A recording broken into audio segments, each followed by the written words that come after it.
I think a big part of what everyone is getting wrong around this conversation of like progressive challengers versus establishment Democrats is that the progressives have nothing real to offer, or what they are doing is fleeting. And maybe they can make it through the primary, but there's no way they'll win the general. And if that's the case, then this is all a big losing effort.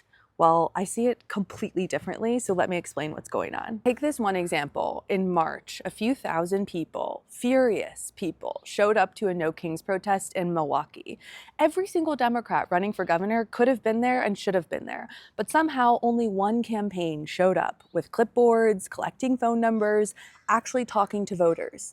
That campaign was Francesca Hong's, and now she's the front runner going into tomorrow's primary in Wisconsin. She's amassed 7,000 volunteers, held 500 canvassing events. She's knocked on 500,000 doors.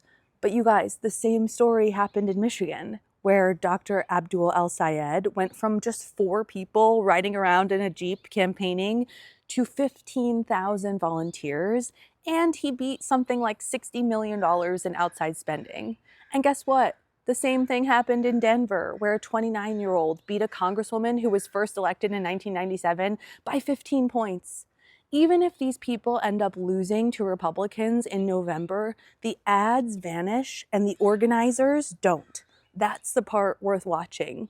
These progressive insurgents and challengers have set up an ecosystem and a bench for the Democratic Party that will last a lot longer and represents a lot more of the power that the people want than whatever these establishment Democrats have been putting forward and could represent if they were elected.